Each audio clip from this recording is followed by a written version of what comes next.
بسم الله الرحمن الرحيم. والحمد والسلام على رسول الله الأمين. رب اشرح لي صدري ويسر لي أمري وأحلل عقدة من لساني. اليوم نتكلم عن طريق فتح حساب أونلاين. وأكد يا جماعة، بنك الخرطوم نزل اليوم رابط فتح الحساب أونلاين.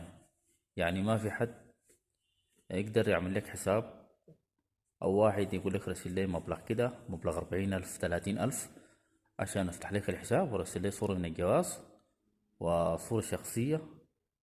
دي أكبر ناس محتيالين، ناس محتالة بتاكل حق الناس. الناس تدخل على بنك الخرطوم الصفحة الرسمية أو تطبيق بنك الخرطوم، أعمل خيار فتح حساب جديد واتبع الخطوات. الناس تتبع الخطوات، تفتح الحساب وتملأ البيانات. بالنسبة للبيانات المطلوبة، جواز يكون ساري، ورقم هاتف يكون شغال، لأن الكود دايما حيجي على الرقم، خاصة لو رقم سوداني. أول رسالة تيجي على الإيميل. الخطوة اللي بعديها مرحلة تصوير الجواز.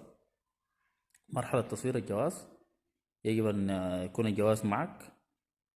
حاول تصور الشاشة في المربع الموجود.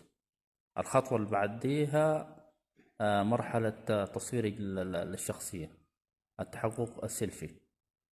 تحقق من صورة الوجه، يكون في دائرة كاملة، ومرات يقول لك قبل يمين قبل يسار حسب الكلام اللي بيجيب لك الموقع.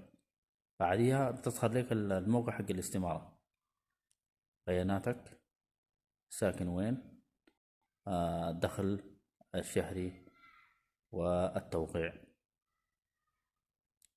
وتعمل إرسال استمارة. في هذه الحالة طوالي، إذا قال لك تم إنشاء الحساب، يجيك رقم الحساب وتنتظر يجيك الباسورد، بيكون من 4 أرقام عن طريق الإيميل أو الرقم. أكرر يا جماعة، الموقع حاليا شغال، تقدر تفتح حساب بنفسك. ما في حد يقول لك أنا بقدر أعمل لك حساب في بنك الخرطوم أو بنك فوري، بنك فيصل، كلها شغالات أونلاين.